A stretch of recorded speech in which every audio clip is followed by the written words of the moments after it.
मैं एक primitive mother society में ट्रैवल करता हूँ जहाँ विमेन डोमिनेंट होती हैं और यहाँ मेन को वेस्ट समझा जाता है जो सिर्फ विमेन के सहारे खा सकते हैं, जिस पर फीमेल ग्रुप लीडर मुझे ट्राइब से बाहर निकाल देती है क्योंकि मैं चिल्ड्रन पैदा नहीं कर सकता हूँ। लेकिन जैसे ही मैं वाइनस की मदद से सबसे मोटी फिश पकड़ कर लाता हूँ जिस पर सभी विमेन मुझे अलग नजर से देखने लगती हैं, और फिर जब वो अभी भी कुछ ग्रीन जिंजर फ्रूट्स के लिए आपस में लड़ती रहती हैं, मैं तब तक मेन को ग्रिल्ड फिश खिला चुका होता हूँ। और ये सब सिर्फ इसलिए होता है क्योंकि मेरे पास वो चीज होती है जो ये कभी समझ नहीं सकती हैं। मेरे दिमाग में 5000 ईयर्स की सिविलाइजेशन विजडम भरी होती है, जिस पर उस समय डैम केव के अंदर फीमेल टीम लीडर मुझे डिस्गस्ट भरी नजर से देखती है और ये यान को ट्राइब छोड़ने का रास्ता दे देती है। वह बीच में एक पत्थर पर बैठती है, टर्फ स्कर्ट पहने हुए, जिस पर मैं अपने फिस्ट्स भींचता हूँ और हूँ, और मेरे पीछे 1 दर्जन से ज्यादा मेल लोग खड़े रहते हैं। इस समय केव 2 ग्रुप्स में बंट जाता है। एक तरफ उमुया के साथ खड़ी फीमेल क्लैन होती है जिनके लेदर स्कर्ट्स काफी अच्छी क्वालिटी के होते हैं, और दूसरी तरफ मेरे पीछे खड़ा मेल क्लैन होता है। वो सिर्फ वेस्ट पर हेम्प रोप बांधते हैं और ग्रास से अपने बॉडी को कवर करते हैं या फिर बस स्ट्रिप्स पहनते हैं,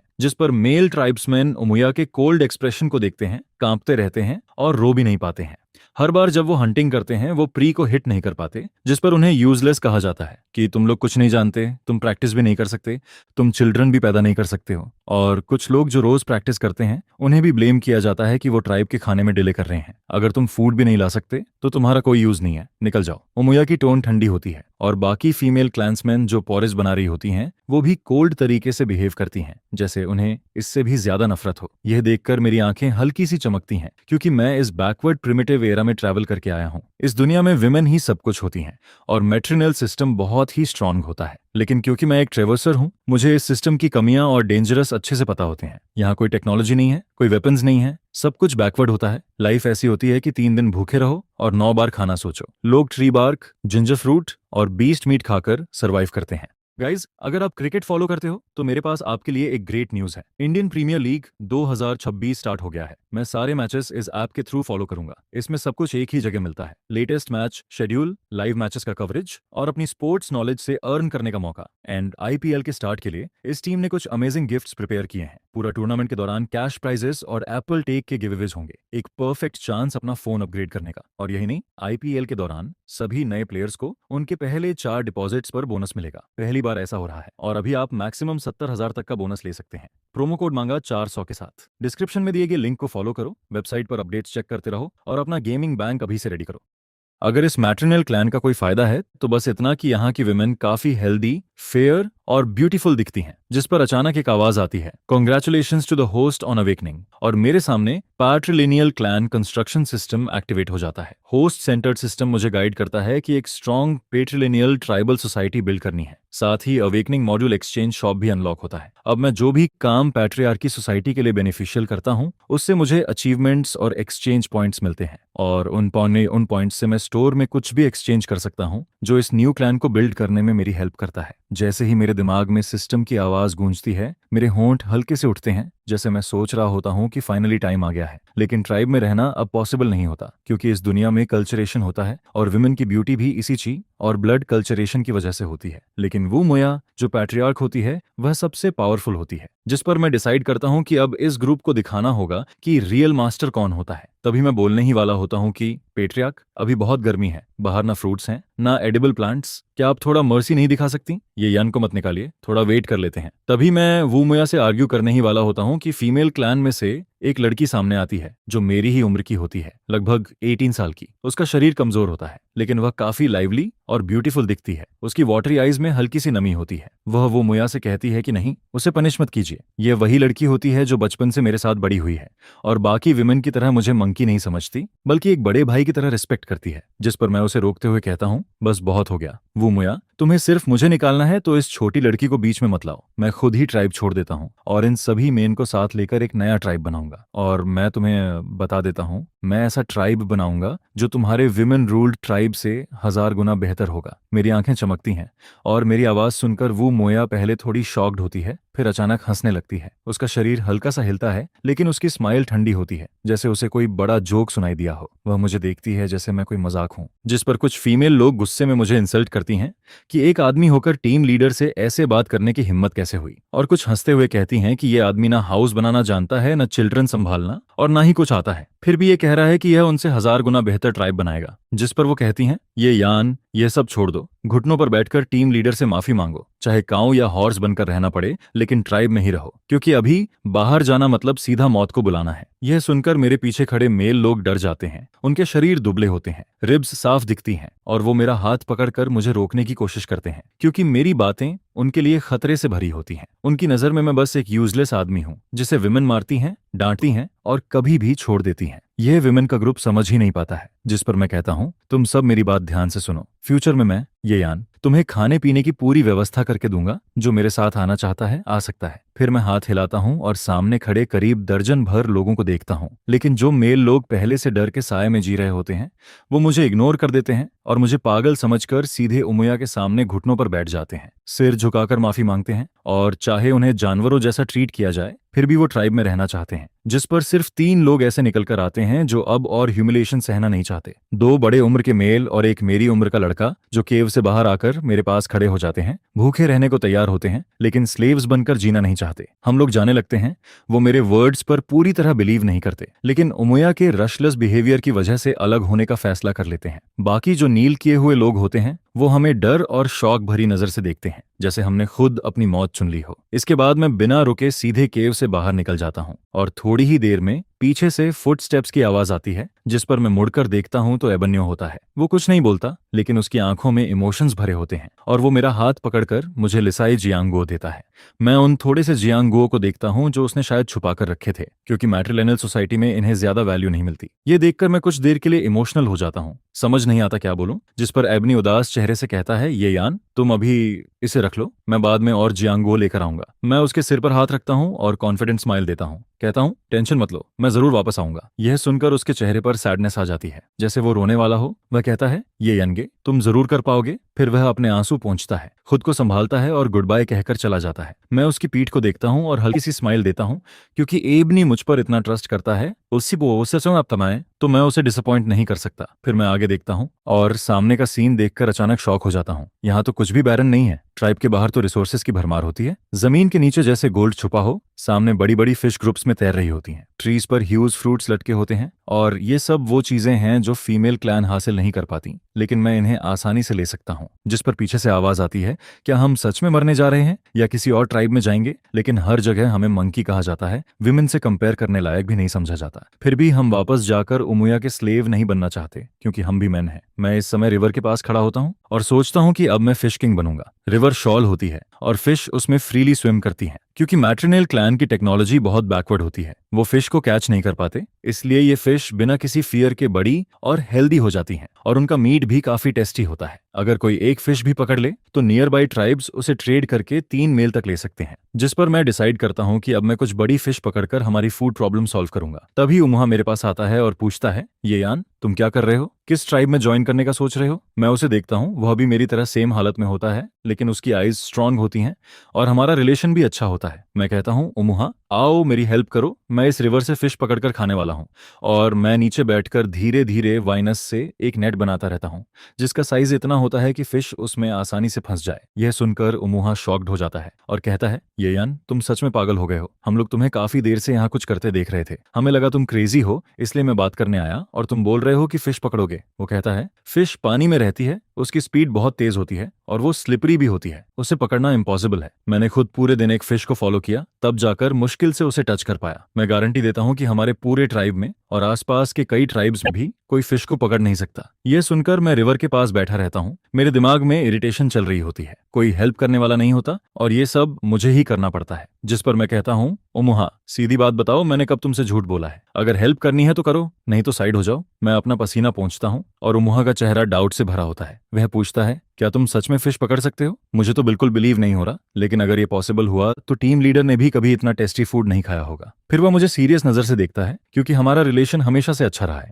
उसने कहा कि मैंने उससे कभी झूठ नहीं बोला और सच में नहीं बोला। हर बार जब मैं हंटिंग पर जाता था मैं बताता था कि कहाँ जियांगो और वाइल्ड वेजिटेबल्स मिलेंगे, और सच में वहां मिलते थे। जिस पर वो जितना सोचता है उतना ही कंफ्यूज्ड होता जाता है और फिर आखिर में वह भी डिसाइड करके मेरे पास आकर बैठ जाता है। वो कहता है फिश हो या ना हो, मेन बात यह है कि हम बड़ी हैं, इस बार तेरी हेल्प कर देता हूँ, बाकी जो होगा देखा जाएगा। जिस पर मैं कुछ नहीं बोलता, एक तरफ तेंग वैन को फिक्स करता हूँ और दूसरी तरफ तेजी से काम करता रहता हूँ। आसमान धीरे धीरे येलो होने लगता है, टाइम कम होता जा रहा है और मुहा की हेल्प से काम की स्पीड भी बढ़ जाती है। थोड़ी दूर खड़े बाकी मेल लोग हमें देखते रहते हैं और कहते हैं कि ये यान सच में पागल हो गया है, ये क्या कर रहा है, ये तेंग वैन को ऐसे क्यों जोड़ रहा है, इसका कोई मतलब नहीं है। वो सोचते हैं कि मैं बस ट्राइब से निकाले जाने की बात एक्सेप्ट नहीं कर पा रहा, लेकिन उन्हें नहीं पता कि इस समय मेरा माइंड और क्लियर होता जा रहा है और मैं अंदर से बेटर फील कर रहा हूँ। आखिरकार मेरे सामने एक बड़ा सा स्क्वायर नेट बनकर तैयार हो जाता है जो 2 लोगों जितना ऊंचा और चौड़ा होता है।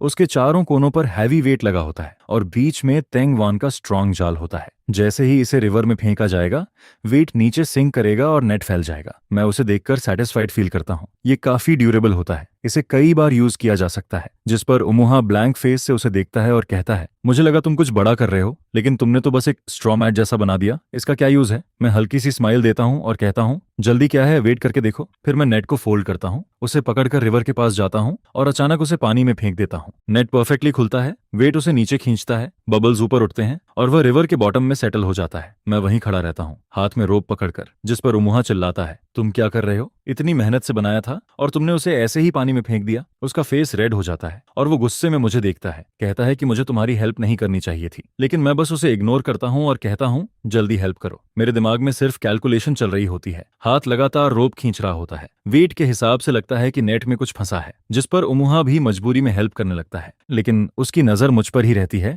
जैसे मौका मिलते ही मुझे डांटेगा। हम दोनों मिलकर नेट को खींचते हैं और आखिरकार उसे बाहर निकाल लेते हैं। मैं आगे बढ़कर देखता हूँ और जैसा मैंने सोचा था वैसा ही होता है। कई फिश नेट में फंसी होती हैं, आपस में उलझी हुई। मैं नेट के सामने बैठता हूँ, एक गहरी सांस लेता हूँ और जैसे ही नेट खोलता हूँ एक बड़ी फिश मेरे चेहरे पर उछलकर लगती है। मैं नीचे गिर जाता हूँ, फेस से पत्ते हटाता हूँ और आंख खोलकर देखता हूँ वहां 4 बड़ी फिश और 8 छोटी फिश होती हैं। बड़ी वाली फोरआर्म जितनी लंबी और बाउल जितनी मोटी होती हैं और छोटी वाली पाम जितनी। सबकी बॉडी चमक रही होती है, व्हाइट बेली और ब्लैक बैक के साथ, और ये खाने के लिए परफेक्ट होती हैं। मेरे होंठ ऊपर उठते हैं और उसी समय सिस्टम की आवाज आती है, कंग्रेचुलेशंस टू द होस्ट, आपने पहली बार क्लैन के लिए कंट्रीब्यूशन किया है। अचीवमेंट अनलॉक होता है और मुझे कंट्रीब्यूशन पॉइंट्स मिलते हैं। जिस पर मैं खड़ा होता हूँ और हल्की सी स्माइल देता हूँ, परफेक्ट स्टार्ट। तभी पीछे से उमुहा की आवाज आती है। वह शॉक्ड होकर नेट में उछलती फिश को देख रहा होता है और पूछता है ये क्या है। मैं कैजुअली कहता हूँ फिश। जिस पर वो कंफ्यूज होकर कहता है फिश तो पानी में होती है, ये बाहर कैसे आई। मैं कहता हूँ क्योंकि मैंने इसे पकड़ा है। वो और कंफ्यूज्ड हो जाता है, पूछता है कैसे पकड़ा। जिस पर मैं नेट की तरफ इशारा करता हूँ और कहता हूँ इसे फिश नेट कहते हैं। वो और भी ब्लैंक हो जाता है, कहता है तुमने इस स्ट्रॉ मैट से फिश पकड़ ली। मैं कुछ नहीं बोलता, बस नेट से एक बड़ी फिश उठाकर उसकी तरफ फेंक देता हूँ ताकि वो खुद फील करे। वो फिश को पकड़ता है, उसे अपनी आर्म्स में होल्ड करता है और शौक में उसे देखता रहता है, जैसे उसे समझ ही नहीं आ रहा कि ये रियलिटी है या इमेजिनेशन। और फिश उसके हाथ में तड़पती रहती है, जिस पर उसे फाइनली यकीन होने लगता है। जिस तरह वो फिश जिसे पकड़ने के लिए वो पूरा दोपहर भागता था, उसी तरह अब एबनी पागल हो जाता है। हाँ, ये सच में फिश है, ये फिश है। ये यान तुम पागल नहीं थे, जो तुमने कहा वो सच था, तुम तो जीनियस हो। जिस पर उमुहा एक्साइटमेंट में इधर उधर दौड़ने लगता है और चिल्लाता है कि मैं जीनियस हूँ। उसकी आवाज दूर तक जाती है और बाकी मेल लोग उसे सुनते हैं। जिस पर वो कहते हैं एक और पागल हो गया, उमुहा तो पहले ठीक था, अब ये यान के साथ रहकर ये भी क्रेजी हो गया। लेकिन तभी एक क्लैंसमैन ध्यान से देखता है और कहता है लगता है उमुहा और ये यान को रिवर के पास कुछ मिला है। यह सुनकर बाकी लोग तुरंत रिएक्ट करते हैं, क्योंकि उन्हें विमेन से कम खाना मिलता है और सारा हार्ड वर्क भी वही करते हैं। अब तो ट्राइब से भी निकाल दिए गए हैं, काफी टाइम से कुछ खाया नहीं है। जिस पर फिश का नाम सुनते ही उनके मुंह में पानी आने लगता है। फिर वो कहते हैं मजाक मत करो, फिश बहुत रेयर होती है, हमारे ट्राइब के चीफ्स ने भी कम ही खाई है और हम मेन ने तो कभी देखी भी नहीं। कोई भी फिश पकड़ नहीं सकता, क्या तुम्हें लगता है ये यान पकड़ सकता है। वो खुद ही अपनी बात पर डाउट करते हैं। फिर उनमें से एक कहता है मान लो अगर उन्होंने कुछ फूड पकड़ भी लिया तो हमने हेल्प नहीं की तो हम कैसे खा सकते हैं, ये रूल्स के खिलाफ है। जिस पर दूसरा भी एग्री करता है कि बिना हेल्प किए दूसरों का खाना खाना सही नहीं है। इसी बीच वो रात बिताने के लिए कुछ स्टिक्स और लीव्स ढूंढ रहे होते हैं, तभी दूर से एक फिगर आता दिखता है जिसके हाथ में वाइन से बंधी हुई चीज होती है, जिस पर वो ध्यान से देखते हैं और शॉक हो जाते हैं क्योंकि उसमें फिश लटकी होती है और वो अभी भी जिंदा तड़प रही होती है। दोनों के मुंह से पानी आने लगता है और वो सोचते हैं क्या ये यान ने सच में फिश पकड़ ली, और वो भी कई सारी। तभी उमुहा उनके पास आता है और डार्क स्माइल के साथ कहता है, ये यान ने ये फिश भेजी है तुम दोनों के लिए। फिर वो कहता है, लेकिन ये फ्री नहीं है, अगर ये फिश चाहिए तो तुम्हें ये यान को बॉस मानना होगा और उसका फॉलो करना होगा, क्योंकि वो उमुया से भी ज्यादा स्ट्रॉन्ग ट्राइब बनाना चाहता है। रात के माहौल में उमुहा उनके सामने खड़ा होता है और फिश को हिलाकर दिखाता है। दोनों उसकी तरफ देखते रह जाते हैं, उनकी आंखें वाइड हो जाती हैं और उनका स्टमक जोर से आवाज करता है, मुंह से पानी गिरने लगता है क्योंकि ये सच में फिश होती है। जिस पर वो शौक में पूछते हैं, ये रिवर से निकाली है, ये कैसे पॉसिबल है? एबनी कहता है, हाँ ये यान ने खुद पकड़ी है, टेंशन मत लो। फिर वो हंसते हुए कहता है, ये फिश इतनी वैल्यूएबल है कि छोटी फिश भी 3 मेन के बराबर होती है, और ये तो बड़ी फिश है, लेकिन कंडीशन वही है, ये यान को लीडर मानना होगा। उमुहा दोनों फिश को उनके सामने हिलाता है, जिस पर दोनों की आंखें चमकती हैं, लेकिन उमू खुद को कंट्रोल करता है और कहता है, हम ये फिश नहीं ले सकते, हमें यकीन नहीं है ये सेफ है या नहीं, कहीं ये पॉइजनस ना हो। ये सुनकर इबोनी थोड़ा रुकता है क्योंकि उसने भी ऐसा पहले कभी नहीं देखा होता और उसे भी डाउट होने लगता है। जिस पर उमुहा उन्हें लेकर मेरे पास आता है और उस समय मैं दूसरा नेट डाल चुका होता हूँ और धीरे धीरे उसे खींच रहा होता हूँ। जैसे ही मैं नेट खोलता हूँ उसमें फिर से फिश भरी होती हैं, 3 बड़ी और 6 छोटी फिश, और बड़ी वाली अभी भी उछल रही होती है। सिस्टम फिर से एक्टिवेट होता है और मुझे कंट्रीब्यूशन पॉइंट्स मिलते हैं, जिस पर उमुली और उमुला दूर खड़े सब कुछ देखते हैं। उनकी आंखों के सामने मैं रिवर से फिश निकालता हूँ और उनका पूरा बिलीफ सिस्टम हिल जाता है। जो अभी तक इम्पॉसिबल लगता था वो अब उनके सामने रियलिटी बनकर खड़ा होता है और वो समझ नहीं पाते कि ये सब कैसे हो रहा है। क्या ये पॉसिबल है मेरे गॉड? उमुला का फेस जलने जैसा फील करता है और अभी अभी उसने पूछा था कि ये फिश खराब तो नहीं है, लेकिन अब उनके सामने ही कई फिश और पकड़ ली जाती हैं, जिस पर दोनों का मन करता है कि वहीं घुटनों पर बैठ जाएं और पास की चीज पकड़कर खुद को संभालें। अगर पॉसिबल होता तो वो वापस रूथलेस माउंटेन भाग जाना चाहते, क्योंकि उस समय उन्होंने तुरंत फिश पकड़कर नहीं खाई और अब ट्राइब से भी निकाल दिए गए हैं। जिस पर मैं काम फेस से मुड़कर देखता हूँ और पूछता हूँ, क्या उन्होंने एग्री किया? मैं उमुहा की तरफ देखता हूँ, जिसे मैंने फिश देकर उमुली और उमुला को कन्विंस करने भेजा था, लेकिन अब दोनों ना फिश ले रहे हैं ना कुछ बोल रहे हैं, बस ऑकवर्ड खड़े रहते हैं। जिस पर उमुहा सिर खुजाता है और कहता है, ये फिश लेना ही नहीं चाहते। यह सुनकर मैं इरिटेट हो जाता हूँ और कहता हूँ, फिश तो रिवर से निकली है, इसमें अच्छा बुरा क्या है? इतनी सिंपल चीज भी समझ नहीं आती, अभी मैंने यहीं पकड़ी है, फ्रेश है, फिर प्रॉब्लम क्या है? अगर छोटी लग रही है तो मत लो, जाओ जिंजर फ्रूट खा लो। मैं उन्हें इग्नोर कर देता हूँ, जिस पर अचानक दोनों के चेहरे बदल जाते हैं और वो रिस्पेक्ट से कहते हैं, ये यान नहीं, टीम लीडर ये यान, अब से आप ही हमारे लीडर हो, हम आपकी हर बात मानेंगे। पहले हमने आपको पागल समझा, वो हमारी गलती थी, हम माफी मांगते हैं। फिर वो कहते हैं, आगे आप जो भी कहोगे हम वही करेंगे, 100% फॉलो करेंगे। जिस पर इबोनी भी तुरंत एग्री करता है और कहता है कि टीम लीडर जो बोलेगा वही होगा, ईस्ट बोलोगे तो ईस्ट जाएंगे, वेस्ट कभी नहीं जाएंगे। उनके चेहरे पर अब ना डाउट होता है ना डर, क्योंकि उनके सामने मैं फिश पकड़ चुका होता हूँ जो उन्होंने कभी इमेजिन भी नहीं किया था। उनके लिए डिग्निटी और ईगो अब मैटर नहीं करती, बस खाना और सर्वाइवल इंपॉर्टेंट होता है। जिस पर उमुहा उन्हें देखता है और हंसते हुए कहता है, देखा, फिश मिल जाए तो सब मान जाते हैं। फिर मैं भी हल्का सा स्माइल करता हूँ और कहता हूँ, अभी भी डाउट था ना, चलो बिग फिश मत खाओ, तुम दोनों के लिए स्मॉल फिश है। मैं उन्हें 2 छोटी फिश दे देता हूँ जो उनके लिए भी काफी होती हैं, क्योंकि वो पहले कई दिनों से भूखे होते हैं। फिर मैं खुद फिश पकड़कर खड़ा होता हूँ और अचानक रियलाइज करता हूँ कि इसे खाएंगे कैसे। रॉ फिश का टेस्ट अच्छा नहीं होता और फायर के बिना इसे कुक करना पॉसिबल नहीं है। तभी उमुला और उमुली जल्दी से फिश खाने ही वाले होते हैं, रॉ ही खाने की कोशिश करते हैं, जिस पर मैं उन्हें रोकता हूँ और कहता हूँ, रुको, इसे ऐसे मत खाओ, फायर पर रोस्ट करके खाओ। यह सुनते ही माहौल फ्रीज हो जाता है और तीनों मुझे ऐसे देखते हैं जैसे मैंने कुछ इम्पॉसिबल बोल दिया हो। उमुला ट्रेम्बलिंग वॉइस में कहता है, टीम लीडर येयन, हमने कहा था कि हम आपकी हर बात मानेंगे, लेकिन डिवाइन फायर बनाना पॉसिबल नहीं है। वो एक दूसरे को देखते हैं और डर जाते हैं, क्योंकि उनके लिए फायर गॉड्स का पावर होता है जो कभी कभी स्काई से आता है और ट्रीज को जलाता है। कई ट्राइब्स डिस्ट्रॉय हो चुके होते हैं इससे। जिस पर वो कहते हैं, हम फायर को कंट्रोल नहीं कर सकते, ये डेंजरस है, इसे छेड़ना सही नहीं है। मैं उन्हें देखता हूँ और थोड़ा अनकंफर्टेबल फील करता हूँ, क्योंकि उनके लिए ये सब नया है। फिर मैं सोचता हूँ, फायर बनाना इतना भी मुश्किल नहीं है, बस सही टूल चाहिए। तभी सिस्टम मेरे माइंड में एक्टिवेट होता है और मुझे एक आइटम सजेस्ट करता है जो स्मॉल फ्लेम जनरेट कर सकता है, विंड प्रूफ भी है और आसानी से फायर क्रिएट कर सकता है। मैं तुरंत डिसाइड करता हूँ और एक्सचेंज पॉइंट्स यूज करता हूँ और अगले ही मोमेंट मेरे हाथ में एक छोटा सा ब्लैक बॉक्स आ जाता है जो बाहर से स्टोन जैसा लगता है। मैं उसे हाथ में पकड़कर चेक करता हूँ, वो सॉलिड होता है और मुझे समझ आता है कि अब फायर बनाना पॉसिबल है। जिस पर युमुहा मुझे देखता है और कहता है, टीम लीडर येयान, ऐसी बातें मत करो, डिवाइन फायर डेंजरस होती है, इसे छेड़ना सही नहीं है। हम बस फिश खा लेते हैं, नहीं तो बाद में ये भी खराब हो जाएगी। एंग्री एबनुहा जलन के साथ बिना किसी बिटरनेस के परसुएट करता है, जिस पर वो कहता है कि मैं खाने में लीड नहीं लेता, अगर मैं नहीं खाऊंगा तो ये लोग भी पहले नहीं खाएंगे। ये सुनकर टीम लीडर येयान से कहा जाता है कि जल्दी खाओ, अब टाइम वेस्ट मत करो, यहाँ फिश है और क्या चाहिए। जिस पर एबनी ली और इमुला भी साइड से समझाने लगते हैं, अगर अभी खाओगे तो बाद में 100% रिग्रेट करोगे। जिस पर मैं हल्की सी स्माइल करता है। रॉ फिश की फिशी स्मेल सच में अनबेयरेबल लगती है, अगर ये बर्नट और ओनिली ग्रिल्ड फिश बन जाए तो बात ही अलग होगी। जिस पर वो कहता है कि सिंस तुमने ऐसा कहा है, अगर फिशबोन विंड का इशू ना होता तो इसे रिफ्यूज करना मुश्किल होता, और मैं तो इसे पूरा का पूरा निगलने के लिए वेट ही नहीं कर पाता। फिर मैं पास में पड़ी सूखी घास को कलेक्ट करता है और उसे बर्न करने की तैयारी करता है। जिस पर टीम लीडर ये यान को देखते हुए बाकी लोग सोचते हैं कि क्या वो अभी भी सर्वाइवल के बारे में ही सोच रहा है, क्योंकि ऐसी हालत में वो खाना तक नहीं खा रहा है। सच में ये अजीब है, और ऊपर से कह रहा है कि हम रिग्रेट करेंगे। इसका मतलब फिश फ्रेश नहीं है। मुझे तो लगता है बाद में वही रिग्रेट करेगा। फिर हम तीनों एक एक फिश पकड़ लेते हैं और चल भी नहीं पाते, वहीं लेटकर मुझे बिजी होते हुए देखते रहते हैं।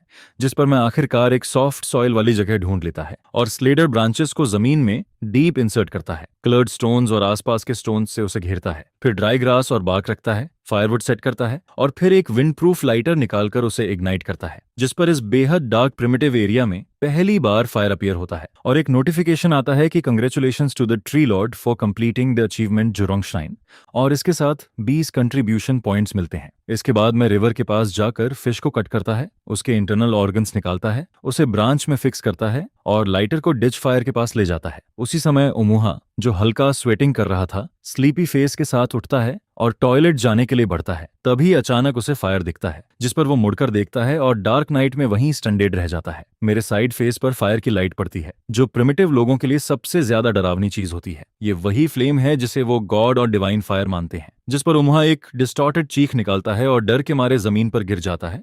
उसकी आवाज सुनकर एबनी और उमुला भी जाग जाते हैं, और जैसे ही वो दूर फ्लेम को देखते हैं, उनके चेहरे पर जिंदगी का सबसे बड़ा डर दिखाई देता है। वो सोचते हैं कि ये डिवाइन फायर है और येयान ने इसे स्काई से उतार दिया है, अब वो हमें मारने वाला है। जिस पर उनके दिमाग में ट्राइब की पुरानी लेजेंड्स फ्लैश होने लगती है और तीनों के चेहरे खराब हो जाते हैं। वो पैनिक में कहते हैं कि ये डिवाइन फायर है, हम सब मर जाएंगे, पूरा कॉस्ट सी ऑन मॉब फायर बन जाएगा, हर कोई मर जाएगा, हम तीनों भी मर जाएंगे। जिस पर डर के मारे उनका कंट्रोल भी खत्म हो जाता है। फिर मैं अपने हाथ में लाइटर की छोटी सी फ्लेम को देखता है और कैजुअली कहता है कि इसमें डाउट क्या है, ये तो बस एक छोटी सी फ्लेम है, इतना डरने की क्या जरूरत है।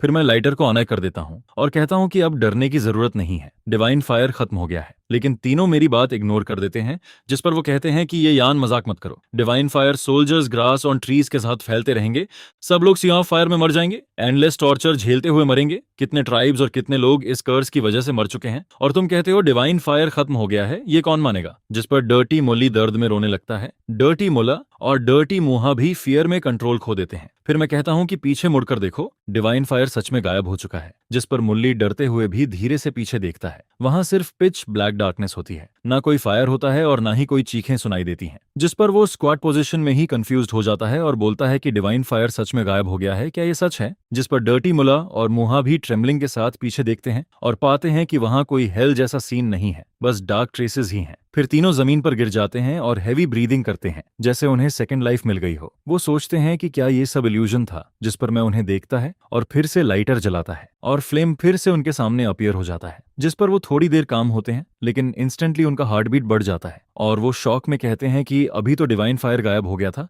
फिर ये वापस कैसे आ गया। उनके लेग्स वीक हो जाते हैं और वो भाग भी नहीं पाते। तीनों की हालत ऐसी हो जाती है कि वो रो भी नहीं पाते। जिस पर मैं कैजुअली कहता हूं कि अब तो यकीन हुआ, जिस डिवाइन फायर को तुम डिजास्टर मानते हो उसे मैं इजीली कंट्रोल कर सकता हूं। फिर मैं लाइटर को ऑन ऑफ करता है, फ्लेम कभी जलती है और कभी बुझ जाती है। जिस पर तीनों बिल्कुल स्टन्ड रह जाते हैं। जिस पर डर्टी मूली शॉक्ड फेस के साथ कहता है कि तुम डिवाइन फायर को कंट्रोल कर सकते हो, ये कैसे पॉसिबल है, ये तो सिर्फ गॉड्स के पास होता है। जिस पर डर्टी मुहा डर के मारे सिर हिलाता है और कहता है कि ये इम्पॉसिबल है, बिल्कुल इम्पॉसिबल है, ये हो ही नहीं सकता, ये पॉसिबल ही नहीं है, कॉमन सेंस तक नहीं है। जिस पर डर्टी मुल्ला मेरे हाथ में जलती फ्लेम को घूरता है और आधी आंख भी खोलने की हिम्मत नहीं करता है। जिसे वो लोग वीक गॉड की डिवाइन फायर मानते हैं, वही एक्चुअली मेरे कंट्रोल में है। जिस पर जब तीनों शॉक में खड़े रहते हैं, मैं फिर से लाइटर जलाता हूँ, झुककर हुक फायर में फ्लेम लगा देता हूँ और फिर वो तीनों बस मुझे फिश ग्रिल करते हुए देखते रहते हैं। फिर जब ग्रिल्ड फिश रेडी हो जाती है, मैं ब्रांच को बाहर निकालता हूँ और उस बर्नट और ऑनिली ग्रिल्ड फिश को देखकर एक्साइटमेंट फील करता है। सिंस यहाँ आने के बाद से मैं सिर्फ सौर जिंजर फ्रूट और वाइल्ड वेजिटेबल्स खा रहा था, जो निगलना भी मुश्किल था। जिस पर अब फाइनली ग्रिल्ड फिश खाने का मौका मिलता है और दिल में अलग ही फीलिंग आती है। लेकिन फिर भी ग्रिल्ड फिश थोड़ा प्लेन लगती है, जिस पर मैं दिन में मिले डर्टी जिंजर फ्रूट को स्क्वीज करके उसके ऊपर डालता हूँ, जिससे उसका टेस्ट और रिच हो जाता है और फिर मैं बड़े मजे से उसे खाने लगता हूँ। जिस पर साइड में खड़े तीनों प्रिमिटिव लोग उसकी फ्रेग्रेंस सूंघते हैं और बिल्कुल स्टंडेड रह जाते हैं। वो सोचते हैं कि ये क्या कर रहा है, हमारी वीक डिवाइन फायर का यूज करके फिश को रोस्ट कर रहा है और ये कैसी स्मेल आ रही है। जिस पर एबनी उमुला मेरी हाथ की फिश को देखता है, उसकी आंखें सीधी हो जाती हैं और वो पूछता है कि ये क्या है, इतनी अच्छी स्मेल क्यों आ रही है। टीम लीडर यान, तुम क्या खा रहे हो? एबोनी भी केयरफुली पूछता है, लेकिन उसकी अटेंशन पूरी तरह उस फ्रेग्रेंस पर चली जाती है जो अभी के डिवाइन फायर के डर से भी ज्यादा स्ट्रांग है। जिस पर मैं फिश चबाते हुए कैजुअली बोलता हूँ और उमुला अचानक रियलाइज करता है, ट्रेम्बलिंग फिंगर से ग्रिल्ड फिश की तरफ इशारा करता है और कहता है, टीम लीडर, क्या आपने डिवाइन फायर सिर्फ फिश को टेस्टी बनाने के लिए जलाया? जिस पर मैं सिर हिलाता हूं और तीनों फिर से शॉक्ड हो जाते हैं। सिर्फ टेस्ट के लिए डिवाइन फायर का यूज किया गया है। जिस पर वो मेरी तरफ देखते हैं और उनके एक्सप्रेशन में ऑन और फियर दोनों आ जाता है। जिस पर उन्हें महसूस होता है कि इस फिश में ना स्केल्स हैं, ना बैड स्मेल, ना इंटरनल ऑर्गन्स, सिर्फ सॉफ्ट फिश मीट है। और उमुहा तो ग्रीड में पूरी तरह फंस जाता है। फिर कैजुअली कहता हूं कि अगर तुम लोग नहीं खाते तो मुझे ब्लेम मत करना, और मैं अपने मुंह से एक फिश बोन निकालता हूं जो उनके लिए जैसे शॉक जैसा होता है। जिस पर वो पहले डिसाइड कर चुके थे कि मुझ पर डाउट नहीं करेंगे, लेकिन अब रिग्रेट फील करते हैं क्योंकि उन्होंने पूरी फिश खा ली थी और स्टमक भी फुल था। फिर भी ग्रिल्ड फिश के सामने खुद को रोक नहीं पाते हैं। मैं उनके एक्सप्रेशंस देखकर हल्का हंसता हूं क्योंकि प्रिमिटिव लोगों के लिए ग्रिल्ड फिश इमेजिन करना भी मुश्किल होता है। जिस पर मैं ब्रांचेस पर लगी 3 फिश में से एक निकालता हूं और उन्हें दे देता हूं और कहता हूं कि एक मैं अपने लिए रखता हूं, याद रखना अगर मेरा खाना खाओगे तो काम भी करना पड़ेगा। जिस पर वो थोड़ी देर हेजिटेट करते हैं क्योंकि डिवाइन फायर पर ग्रिल्ड फूड खाने का डर रहता है, लेकिन स्मेल इतनी अच्छी होती है कि कंट्रोल नहीं कर पाते हैं। एबनी हार सबसे पहले आगे बढ़ता है, ग्रिल्ड फिश लेता है और बड़े बड़े बाइट्स में खाने लगता है और बाकी दोनों को कुछ भी नहीं देता है। जिस पर वो लोग पैनिक में उसके मुंह से छीनने की कोशिश करते हैं, लेकिन तब तक ऑलमोस्ट पूरी फिश खत्म हो चुकी होती है। बस थोड़ा सा टेल बचता है जिसे दोनों आपस में बांटते हैं और खाते हैं। जिस पर वो रिग्रेट करते हैं, कहते हैं कि हमने गलती कर दी, इतना कम हिस्सा मिला, एबनू तुम बेकार हो। और मैं दूर से ये सब देखकर बिना सरप्राइज हुए अपनी ग्रिल्ड फिश खाता रहता हूँ। फिर लेट नाइट हो जाती है। अचानक फुटस्टेप्स की आवाज आती है जिस पर एक लड़की की आवाज सुनाई देती है, ये यान, मैं तुम्हारे लिए खाना लाई हूँ। मैंने best sort ginger fruit collect किया है, तुमने शायद पूरा दिन कुछ नहीं खाया होगा। जिस पर वो पास आकर बैठती है, उसकी आवाज सॉफ्ट होती है, वो एबन्यू होती है, उसकी आंखों में थोड़ी थकान दिखती है। वो कहती है कि बाकी सब सो रहे हैं, टीम लीडर ने उसे बाहर आने से मना किया था, इसलिए वो छुपकर रात में आई है। जिस पर वो कहती है कि तुमने पूरा दिन कुछ नहीं खाया, जरूर भूख लगी होगी। ये जिंजर फ्रूट्स आज ही कलेक्ट किए हैं, काफी स्वीट हैं। हमें कम फूड मिलता है इसलिए मैंने ये बचाकर तुम्हारे लिए रखा है। लेकिन जब मैं हाथ नहीं बढ़ाता हूं, जिस पर इबोनी सोचती है कि शायद मैं लेने में हेजिटेट कर रहा हूं, मैं अपने चेस्ट और एब्डोमेन को सीधा करके खड़ा होता हूं और फुल कॉन्फिडेंस से भरा हुआ दिखने का प्रिटेंड करता हूं। जिस पर मैं कहता हूं कि आज मैंने बहुत सारे जिंजर फ्रूट पिक किए हैं और काफी खा भी लिया है। ये बहुत प्रीशियस फूड है, अगर नहीं खाओगे तो फ्रेश नहीं रहेगा। ये बोलते हुए मैं उसके एक्सप्रेशन को देखता हूं, जो देखकर समझ आता है कि वो चोरी करने नहीं आई है। जिस पर मैं वापस जिंजर फ्रूट उसकी तरफ स्प्रैंकल कर देता हूं और कहता हूं कि मैं नहीं खाता, तुम सब खा लो। जिस पर इबोनी बिना रुके सब एक साथ खा जाती है और फिर कहती है, ब्रदर यान, तुम बचपन से ही वीक रहे हो और आज तो तुम्हें ट्राइब से बाहर भी कर दिया गया है। तुमने पूरा दोपहर कुछ नहीं खाया होगा। ये जिंजर फ्रूट्स इतने अच्छे हैं, अब मैं उस तरह की पुअर बोन्स को और नहीं देख सकती। यह सुनकर मैं थोड़ा सोचता हूँ और कहता हूँ कि पता नहीं हम इसे डाउन देखते हैं या नहीं, लेकिन हमारे टीम लीडर येयान तो इसे और भी ज्यादा डिस्टैंड करते हैं। जिस पर इबोनी थोड़ी एंग्री हो जाती है और कहती है, ये कैसी नॉनसेंस बात कर रहे हो तुम लोग? तुम मेन लोग तो कोई काम ठीक से कर ही नहीं सकते। इतना अच्छा जिंजर फ्रूट जिसे हम विमेन लोग रेयरली खा पाते हैं और तुम कहते हो कि हम इसे डाउन देखते हैं। 100 लोग भी इसे नहीं खा सकते और मैं तो नहीं चाहती कि ब्रदर येयान इसे खाए। बस अपनी स्वॉलन फेस दिखाकर प्रिटेंड कर रहे हो। यह सुनकर मैं हल्का सा हंसता हूं और कहता हूं, हे एबनी, तुम्हें पता है हम तुम्हारे दिए जिंजर फ्रूट को क्यों डाउन नहीं देखते? क्योंकि हमारे पास फिश खाने के लिए है। जिस पर ओरिजिनल ट्रियो भी ट्रायम्फेंट लुक के साथ खड़े रहते हैं। यह सुनकर एबनी शॉक हो जाती है और कहती है, फिश तो रिवर में स्विम करती है। इवन टीम लीडर उमुया भी फिश का नाम सुनकर अनकॉन्शियसली स्लाइवा निगलते हैं और कई ट्राइब्स के लीडर्स ने भी इसे कभी नहीं खाया, तो ये कैसे पॉसिबल है कि तुम्हारे पास फिश है? जिस पर मैं मुस्कुराता हूं और कहता हूं, इबोनी, अगर तुम्हें विश्वास नहीं है तो ये देखो। और मैं ग्रास ऐश में से एक ग्रिल्ड फिश निकालता हूं जो अभी भी वार्मथ की वजह से अच्छी तरह प्रिजर्व्ड है और खुद के लिए भी डिलीशियस लगती है। यह देखकर एबनी शॉक फेस के साथ उस फिश को देखती है और कहती है, ये क्या है? जिस पर मैं कामली कहता हूं, ये फिश है। फिर मैं उसे ग्रिल्ड फिश थमा देता हूं, जिसे देखकर उसके फेस पर अजीब सा एक्सप्रेशन आ जाता है क्योंकि ये वही फिश है जिसे वो सिर्फ इमेजिनेशन में टेस्ट कर सकती थी और अब वो उसके सामने है। जिस पर वो कहती है कि मुझे पता है ये फिश है, लेकिन ये रिवर वाली फिश से अलग दिख रही है। जो देखकर मैं कहता हूं कि क्योंकि ये ग्रिल्ड फिश है एक बाइट लेकर देखो, तुम्हें खुद समझ आ जाएगा। जिस पर इबोनी धीरे से एक बाइट लेती है और अचानक अरोमा फैलने लगता है जो उसके माउथ में जाते ही ऐसा फील देता है जैसे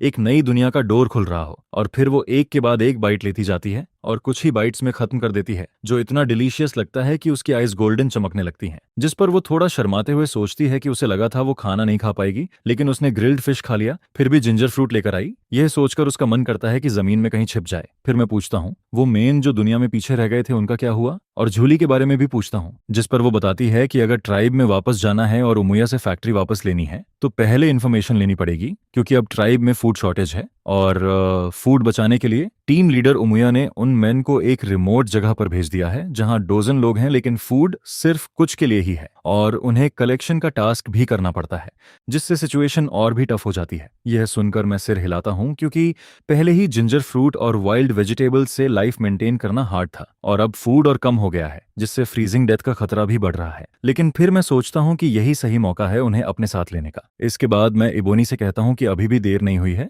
आज रात आओ और मेरे साथ कुछ फिश ले जाओ। जिस पर मैं उठता हूं और रिवर के पास जाता हूं जहां मैंने फिश ब्रांचेस से सिक्योर करके रखी होती है, क्योंकि ये फिश बहुत वैल्यूएबल चीज है। नियर बाई ट्राइब्स के लोगों ने इसे कभी नहीं खाया, इसलिए कुछ भी काटो तो छुपा कर रखना पड़ता है। जिस पर इबोनी फिश लेकर कहती है कि आज की फिश बहुत डिलीशियस है, थैंक यू, तुम्हें खुद को प्रोटेक्ट करना चाहिए ताकि तुम सरवाइव कर सको, मैं फिर तुमसे मिलने आऊंगी। यह सुनकर मैं साइलेंट हो जाता हूँ, क्योंकि वो सोचती है कि मैंने ये फिश कहीं से कट करके लाया हूँ, जो मुझे अंदर से थोड़ा अनबेयरेबल लगता है। जिस पर मैं सोचता हूँ कि अब इबोनी को दुनिया दिखाना जरूरी है और मैं कहता हूँ इबोनी, मैं एक ऐसा ट्राइब बनाना चाहता हूँ जो तुमसे 10,000 गुना स्ट्रॉन्ग और लाइट हो। जिस पर वो बिलीव नहीं करती, तो मैं कहता हूँ कि मेरे साथ चलो। यह सुनकर इबोनी मुझे सीरियस एक्सप्रेशन के साथ देखती है और कहती है, ब्रदर यान, मुझे नहीं लगा था कि तुम अभी भी ट्राइब बनाने के बारे में सोच रहे हो। क्या तुम्हें सच में इतना बड़ा शौक लगा है? यह कहते हुए उसके दिल का सैडनेस बाहर आने लगता है, क्योंकि क्लैन ने कहा था कि मुझे ट्राइब से इसलिए निकाला गया क्योंकि मैं उसे सह नहीं पाया, लेकिन वो कभी इसे बिलीव नहीं करना चाहती थी। फिर भी अगर बिना रीजन के ऐसी बात कही जा रही है तो कुछ तो होगा। यह सोचकर वो मुझे पिटी वाली नजर से देखती है, जो देखकर मेरे दिमाग में ब्लड तेजी से दौड़ने लगता है और मैं कुछ भी एक्सप्लेन नहीं करता, बस सीधे उसका हाथ पकड़ लेता हूँ और रिवर की तरफ चलने लगता हूँ। जिस पर उसका फेस रेड हो जाता है और वो मजबूरी में मेरे साथ चलती रहती है। जैसे ही मैं रिवर के पास फिश किंग को उठाता हूँ, वो लाइवली फिश उसके सामने आ जाती है, जिस पर बाकी सब लोग बिल्कुल डम्फॉन्डेड हो जाते हैं और पूछते हैं ये क्या है। ट्री की बड़ी फिश, छोटी फिश सब जंप करती हुई दिखती है, जिस पर एबनी वहीं पर स्टनड खड़ा रह जाता है। उसके फेस पर डिसेबिलिफ साफ दिख रहा होता है। ब्रदर यान, तुमने ये फिश पिक की है? एबनी धीरे से पूछता है। जिस पर मैं कहता हूँ क्या पिक की? ये मैंने कैच की है इस फिश किंग के साथ। जिस पर मैं कैजुअली कुछ फिश नेट से निकालता हूँ, उन्हें कॉपर बॉल से स्क्यूअर्ड करता हूँ और उसे दे देता हूँ। जिस पर वो कहता है तुमने ये फिश कैच की? मुझे सच में कॉन्फिडेंस नहीं हो रहा। जिस पर मैं कहता हूँ फिश अपने पास रखना, याद रखना किसी और को पता नहीं चलना चाहिए, और आगे से मुझे डाउन मत समझना, सुना तुमने? और मैं धीरे से एबनू के हेड पर टैप करता हूँ, जिस पर वो एक हाथ में बड़ी फिश पकड़ता है और उसकी खुशी और सरप्राइज वाली एक्सप्रेशन अचानक वापस आ जाती है, जैसे उसे होश आता है और वो मेरे हेल्दी व्हीट कलर और हैंडसम फेस को देखता है। जिस पर इबोनी ब्लश करने लगता है और मैं स्मर्क करते हुए कहता हूँ, अगर ज्यादा टायर्ड फील कर रहे हो तो आज रात यहीं रुक भी सकते हो। ये सुनकर उसका फेस तेजी से रेड होने लगता है, उसकी आईज इधर उधर देखने लगती हैं, उसे समझ नहीं आता कहाँ देखे, और वो ऑकवर्ड सा बिहेव करने लगता है, जिस पर मुझे अंदर से हंसी आती है और लगता है जैसे मैं कुछ नॉटी कर रहा हूँ। भले ही प्रिमिटिव लोग इस तरह की चीजों में ओपन होते हैं, लेकिन एबनी अभी भी एक छोटी गर्ल है, इसलिए थोड़ा शय फील करता है। फिर मैं सोचता हूँ कि उसे रुकने को कहना बस मजाक था, क्योंकि अगर अभी जाना भी हो तो बस एक आफ्टरनून का ही रास्ता है और मेरे मेन शेल्टर में सिर्फ एक जगह है, कोई प्राइवेट रूम भी नहीं है। जिस पर एबनो अपना सिर झुका लेता है और अपनी टोज को देखने लगता है और धीरे से कहता है, हाँ, लेकिन मैं अभी बहुत छोटा हूँ, जब मैं थोड़ा बड़ा हो जाऊंगा, जब मैं टीम लीडर उमुया की एज का हो जाऊंगा। यह सुनकर मैं सोच में पड़ जाता हूँ, क्योंकि सच में एबनो अभी ग्रो नहीं हुआ है, फिर भी वो ऑलरेडी एक वेल नोन ब्यूटी है, लेकिन उसे उस एज तक वेट करना पड़ेगा। जिस पर वो खुद अपनी बात से ऑकवर्ड फील करने लगता है और उसकी बातों में कुछ अजीब मीनिंग आने लगता है। तभी अचानक मुझे होश आता है और तब तक एबन जा चुका होता है। जिस पर मैं दूर आसमान की तरफ देखता हूँ, जैसे खो गया हूँ। फिर तुरंत ओरिजिनल ट्रायो को हाउस बनाने का ऑर्डर देता हूँ, क्योंकि अब मुझसे वेट नहीं होता, बिल्कुल भी वेट नहीं होता, और मैं जल्दी से चेस शॉप में जाकर सो जाता हूँ। अगले दिन ट्राइब के साउथ वेस्ट में फ्रीजिंग स्नो के बीच येलो फेस वाले मैन चुप रहते हैं, एक वर्ड बोलने की भी ताकत नहीं होती, और वहां का एनवायरनमेंट डार्क, डैम्प और कोल्ड होता है। जो लोग कल मेरे साथ नहीं आए थे वही लोग अब डेड स्किन और टायर्ड फेस के साथ खड़े रहते हैं, जिस पर उन्हें कलेक्शन टास्क भी करना पड़ता है और उनका फूड भी हाफ कर दिया गया है। जिस पर उनमें से एक आदमी जो क्रॉस लेग्ड प्रैक्टिस कर रहा होता है वो पेन में आवाज निकालता है, एबनी एबनी, वो पागल हो गया है। यह सुनकर बाकी लोग उसे हिलाने की कोशिश करते हैं, जिस पर वो आदमी अचानक आइज खोलता है। उसकी आइज ब्लड शॉट होती हैं, वो तेज सांस लेता है, स्वेट से भीगा हुआ होता है और ऑलमोस्ट मर ही जाता है। ये देखकर एबनू डर जाता है, क्योंकि अगर वो न्यू गॉड में वापस चेंज नहीं करता तो वो भी बाकी कल्टीवेटर्स की तरह मर जाता। और वो कहता है, हम मेन लोग विमेन जितने अच्छे नहीं हैं, हम उतनी फास्ट कल्चरेशन नहीं कर सकते, इतने टाइम से प्रैक्टिस कर रहे हैं फिर भी उतना रिजल्ट नहीं मिलता जितना उन्हें एक दिन में मिल जाता है। यह सुनकर आसपास के मेन गुस्से में बोलते हैं, इतने लोग मर चुके हैं फिर भी तुम्हें समझ नहीं आता, तुम अभी भी प्रैक्टिस कर रहे हो। जिस पर एबोनी हल्की हंसी के साथ कहता है, अगर प्रैक्टिस नहीं करेंगे तो क्या डेथ का वेट करेंगे, ऐसे ही जीते रहेंगे तो एंड फिक्स है, इससे बेहतर है फाइट करते हुए मरें। जिस पर वो सबको देखता है, क्योंकि वो सबसे बड़ा और रिस्पॉन्सिबल है। भले ही उसकी कल्चरेशन स्पीड विमेन से कम है, लेकिन मेन में सबसे फास्ट है, और अगर वो स्ट्रांग नहीं बनेगा तो फूड कैसे लाएगा और उन ब्रदर्स का सामना कैसे करेगा जो उसे लीडर मानते हैं। वो काफी टाइम से प्रैक्टिस कर रहा है, फिर भी फर्स्ट रियलम में ही है। उसकी स्ट्रेंथ और वाइटलिटी थोड़ी बढ़ी है, लेकिन ट्राइब की ऑलमोस्ट सारी विमेन सेकंड और थर्ड रियलम में है और एक हाथ से भी मेन को हरा सकती हैं। टीम लीडर उमया तो फोर्थ रियलम में है, एंड इवन छोटी एबनी भी उससे आगे है। जिस पर इबोनी अपने हाथ को एक्साइटमेंट में हिलाता है और कहता है, क्यों हम सब ह्यूमन हैं फिर भी मेन को इतना स्ट्रगल करना पड़ता है। चलो अब टाइम हो गया है, आज के कलेक्शन मिशन के लिए निकलते हैं। जिस पर वो अपनी टायर्ड बॉडी को ड्रैग करता हुआ केव स्कूल की तरफ चलता है और बाकी लोग कहते हैं, अगर ऐसा ही चलता रहा तो हम ज्यादा दिन नहीं जी पाएंगे, बस टाइम की बात है, लेकिन हम क्या कर सकते हैं, इसके अलावा कोई रास्ता नहीं है। फिर वो कहते हैं, काश कोई गॉड हमारे पास फूड लेकर आए और कहे कि बस उसे फॉलो करो और कभी फूड की चिंता नहीं करनी पड़ेगी। जिस पर सब लोग वीक स्माइल करते हैं और कहते हैं शायद ये पॉसिबल नहीं है। तभी अचानक कोई आवाज आती है, अरे अरे देखो कौन आया है, नोबल और ऑलमाइटी येयान पैट्रियार्क की पावर से ये उमुहा अंकल तुम्हारे लिए फूड लेकर आया है। जिस पर केव के बाहर सनलाइट में अनसरी में एक स्माइलिंग एबनी खड़ा होता है, जिसके एक हाथ में फिश होती है और दूसरे हाथ में भी फिश होती है। उसका राइट हैंड डोर पर खड़ा रहता है और यह देखते ही सब लोग जैसे एकदम से शॉक और कंफ्यूजन में चले जाते हैं। जिस पर पूरा माहौल ही थोड़ा ब्लैंक सा लगने लगता है। तभी उमुहा आता है और सबकी नजर अचानक से इबोनी पर टिक जाती है, जिसका फेस चमक रहा है और बॉडी भी काफी स्ट्रांग और वेल बिल्ट लगती है, जिसे देखकर सबके चेहरे पर डिसबिलीव और डाउट साफ दिखाई देता है। जिस पर सब पूछते हैं, उमुहा तुम और एबनॉय तो उमुला छोड़कर गए थे ना, क्या तुम्हें ट्राइब से निकाल दिया गया था, फिर तुम इतने अच्छे कैसे दिख रहे हो, क्या तुम्हें कोई अच्छा ट्राइब मिल गया। यह सुनकर सब लोग उसके आसपास इकट्ठा हो जाते हैं, जिनके चेहरों पर जेलसी और क्यूरियोसिटी दोनों साफ झल रही होती है और उनके दिमाग में सिर्फ एक ही बात चल रही होती है कि उमुहा को कोई अच्छा ट्राइब मिल गया है। जिस पर उमुहा थोड़ा एटीट्यूड में कहता है, हम सिर्फ अच्छा ट्राइब नहीं बल्कि दुनिया का बेस्ट ट्राइब एंड ट्राइब है। और यह बोलते हुए वो प्राउडली मुस्कुराता है और फिर आगे कहता है, और वो ट्राइब तुम्हें भी एक्सेप्ट करने को रेडी है, मैं यहाँ उसी के लिए आया हूँ। यह सुनकर सबकी आंखें चमकने लगती हैं और वे एक्साइटेड होकर पूछते हैं, सच में ऐसा भी कोई ट्राइब है जो हमें एक्सेप्ट करेगा। उमुहा तुम मजाक तो नहीं कर रहे, जो तुम बोल रहे हो वो सच है ना। जिसके जवाब में उमुहा कामली कहता है, डोंट वरी, बिल्कुल रेडी हैं, टीम लीडर पहले ही तुम्हारी सिचुएशन समझ चुका है, तो तुम लोग बस रिलैक्स रहो और खुश रहो। और ये कहते हुए एबनी हल्का सा हंसता है। इसके बाद वह बताता है कि आज सुबह मैंने उसे उन लोगों के पास भेजा था जो पहले हमारे साथ नहीं गए थे, और उसका काम था उन्हें कन्विंस करना। जैसा मैंने कहा था, उमुली और उमुराजे को भी साथ लाना है और हाउस केव बनाना है। जिस पर वह कैजुअली जोड़ता है, कल हमने अच्छा खाया पिया तो आज थोड़ा काम भी करना पड़ेगा। फिर उमुआ थोड़ा मिस्टीरियस टोन में कहता है, हमारा ट्राइब नदी के किनारे है, ज्यादा दूर नहीं, बस हमारे ट्राइब के एज पर ही है। यह सुनकर सब लोग कंफ्यूज्ड हो जाते हैं और तभी वह जोर से बोलता है, और हमारे टीम लीडर हैं नोबल और पावरफुल येयान। यह सुनते ही सबका एक्साइटमेंट तुरंत खत्म हो जाता है और माहौल अचानक से ठंडा पड़ जाता है। येयान, वही येयान, क्या वो वही नहीं जो शौक सहन नहीं कर पाया था, कोई कहता है। जिस पर दूसरा बोलता है, हाँ, कल वही खाना सर्व कर रहा था और उमुया टीम लीडर को थ्रेटन भी कर रहा था और कुछ ट्राइब बनाने की बात कर रहा था। फिर सब हंसते हुए कहते हैं, एक आदमी ट्राइब कैसे बना सकता है, ये पॉसिबल ही नहीं है। और यह सोचकर सब डिसअपॉइंटेड हो जाते हैं और डिसाइड करते हैं कि वे फिर से बाहर जाकर रिसोर्सेज कलेक्ट करेंगे। जिस पर उमुहा हल्की मुस्कान के साथ कहता है, तुम लोग बिलीव नहीं करते, लेकिन टीम लीडर येयान ने मुझे खाना लेकर आने को कहा है। अगर खाना चाहिए तो तुम्हें उसके ट्राइब में ज्वाइन करना होगा। और यह कहते हुए वह अपने होंठों को थोड़ा ऊपर उठाता है। जिस पर कोई बोलता है, कल तुम लोग सिर्फ 4 थे,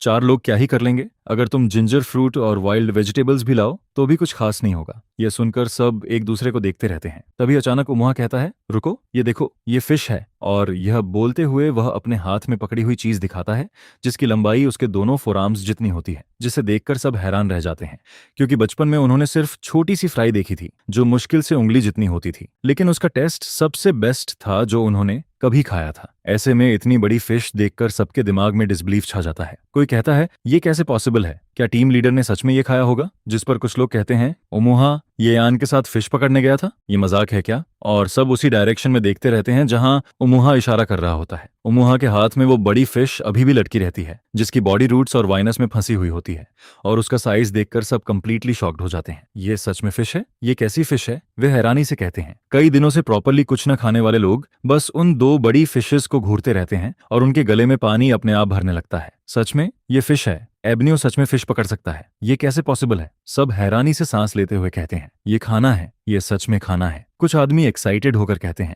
और उनकी आंखों में हंगर साफ दिखती है, जिस पर वे अचानक से तेजी से आगे बढ़ते हैं जैसे भेड़िए अपने शिकार पर टूट पड़ते हैं और सीधा उन बड़ी फिशेस की तरफ दौड़ लगाते हैं।